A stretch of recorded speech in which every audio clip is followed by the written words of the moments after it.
Now that I've thanked 3/4 of the room, let's start the 2025 SABR Analytics Conference. To kick off our event, please welcome the MLB Network's Brian Kenny.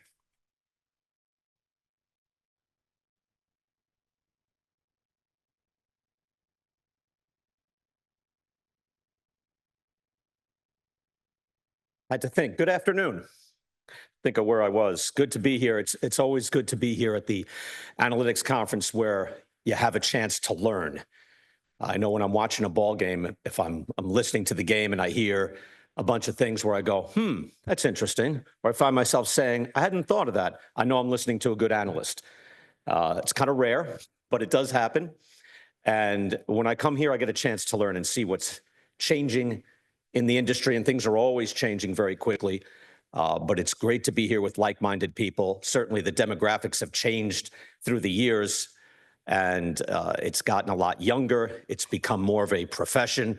It is certainly something when you learn and apply yourself to baseball, in baseball analytics, you can bring it to anything throughout your life.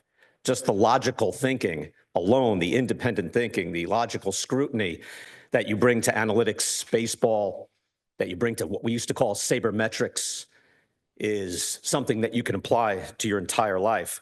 I know we were doing 30 clubs in 15 days. We're like Department of Baseball Efficiency now. We used to do 30 clubs in 30 days. Now it's 15 days. And I did the Cleveland Guardians, and Chris Antonetti was there, and we were talking about the evolution of the front office. He said when he got to the then Cleveland Indians, 1999, there were 8 executives in the whole executive staff of the Cleveland Indians. And they were very forward thinking. They're led by John Hart. They were ahead of things back then, but there was 8. He says they now have 55 people in the baseball ops department alone. It's exploded. And we know Cleveland is also, not a big market club. It's not a big payroll club, but they certainly invest in their brain power, and that's paid off. Same thing with the Milwaukee Brewers. I was covering them this week. And in a different way, the Cincinnati Reds as well. And there's more than one way to do it. But I often think I'm amazed at what's happened in baseball from the start of what used to be a culture war involving a lot of people in this room, involving the very thought of sabermetrics and how it was resisted. And now it is amazing that baseball has become this bastion of logical, analytical thought.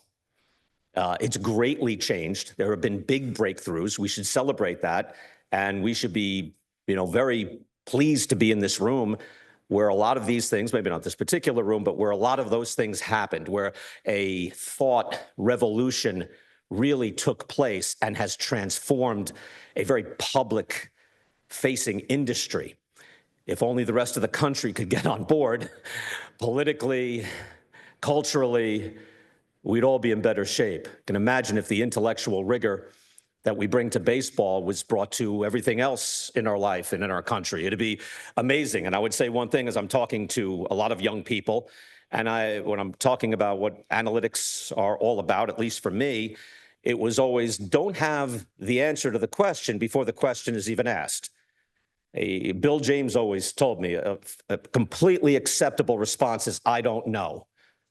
And I'll look into that. We should approach everything that way. And we do now in baseball. I know when I wrote my book, and that was 8 years ago at this point, probably writing it 9 years ago, by the time I finished at the end of the season, I wrote it over the course of the 2015 baseball season. By the time it was going into final edit and they had to start getting ready to print it, I told them I had to add a chapter.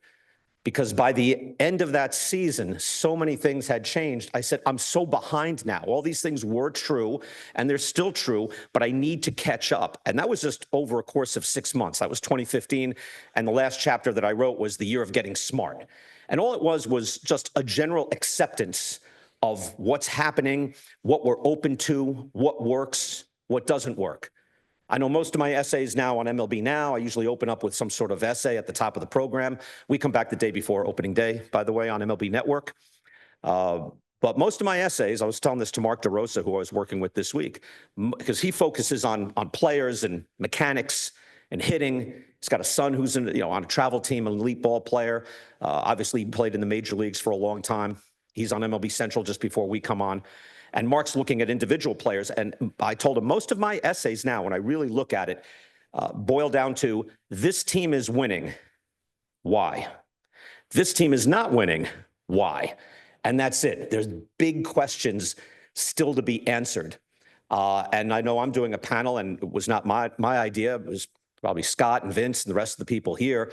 It's baseball culture and analytics, because there is that, I used to rail against this. He went through this too, where has analytics gone too far? Like, oh my God. But now I can see how, yes, there are limits to data-driven decision-making. Can it go too far? Sure. Now, my generation, we were just trying to break through with some sort of logic, some sort of bedrock, some sort of foundation of logical scrutiny and thought. But that has happened now. So now, as this next generation emerges, perhaps you don't have the foundation of the old grit and guts baseball world, that has to be imbued in your thinking to think that, yeah, the old cliche, these are human beings. There's more that's happening here than just reflected on the data sheet. And trying to figure out, what really works. I know I look at it, I think it's fascinating. And again, baseball is a microcosm of the larger society. How do you put together a winner?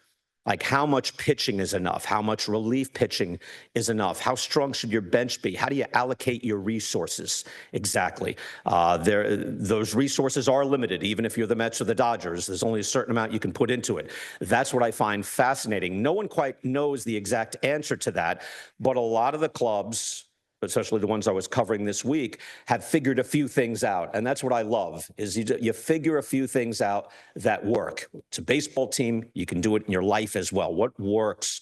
What doesn't work? What am I not thinking of exactly here? And baseball clubs have done that. And Bill James has always said, like, the world is large and unknowable, right? And we try to figure it out the best we can. We don't have all the answers. And I'm fascinated too, whether it's we're looking at biomechanics. I know the panel is coming up next with Dr. Fleissig. When we do baseball culture and analytics, like, what's the best way? How much feel what we baseball people used to call my gut, right? I went with my gut. Now, when I hear one of our ball players say that, I really think what you're saying is, I'm using my inner computer. And our inner computers are very sophisticated. So our gut feeling is usually quite sophisticated. We might not have the language for it. We might not have figured out exactly why we feel that way. It should be examined. But I don't dismiss, like, a ball player, an old coach, an old manager that will say, I thought this should be done. There usually is a reason. And again, at least we've gotten that far in baseball. We've come a long way. Certainly come a long way because of the people that were involved in the Society for American Baseball Research through the decades. I owe them a debt of gratitude. It really did change my life and how I thought about things and how I examined things and how I looked at things and tried to think independently and analytically. A lot of what we do, it's in my book, if you want to find it somewhere, what's happening now, even in the beyond baseball, is we're herd animals. We do what our herd wants. We're more susceptible to information and propaganda than we believe. So it takes work to buck that, the type of work that is done by the people in this room, by the people in this organization all the time. So again, it's my pleasure to be here with all of you and to be surrounded by people who are thinking, who are trying, who are working on things. And if it's just baseball, well, no, it's okay that it's just baseball. It transcends. So I'm looking forward to the next 3 days. If I could end on one thing in particular, I know a lot of people here know Billy Beane, who's the GM of the Oakland A's, Moneyball general manager. There's another Billy Beane who we lost this past August. Billy Beane was one of the first major league players to come out of the closet. He was gay, could not admit that while he was playing, admitted it later, wrote a book about it. Eventually, Bud Selig made him the ambassador of inclusion for Major League Baseball. Billy died of leukemia this past August. I don't know, I can't even believe that. As I was thinking, I should probably mention something about Billy. I just want to say it here because at his celebration of life, we all kind of promised to remember Billy and try to further his legacy. Because what Billy did was just he helped people. He reached out to people. He helped and mentored so many young people, including my own daughter, got a start in GLAD because Billy was putting people together all the time. He was always helping people.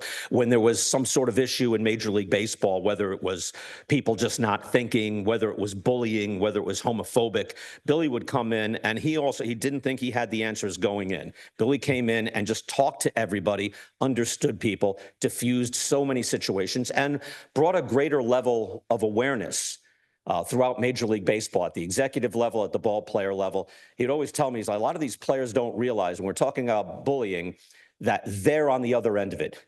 They have the ability to be the solution or the problem. And a lot of these players, these alpha males working in an alpha male world, clawing and fighting all the time, don't realize their effect on other people. He would make them aware of that. And he changed things greatly in his, I guess it was 10, 11 years in Major League Baseball. So Billy's big thing was bullying. He had a program called Shred Hate. That was a big part of Major League Baseball. That was his initiative. And we just promised when we were there, Corey Lavella was there, Brian Cashman, and we all were talking about it. We just try to pledge that think of Billy and try to further his legacy. Be kind to someone. Reach out to someone. Lend your expertise to somebody else. Be kind. Be cognizant that not everybody might be as quick or as strong as you are, and be aware of that. I just wanted to pass that along to this room because you're a powerful group of people. There's a powerful amount of intellect in this room.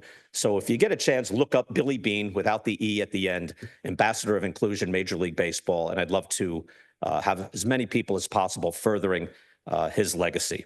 So enjoy the conference. Pleasure to be here back with you once again. And I'll see you all with our panel, Culture and Analytics, tomorrow. Thank you very much.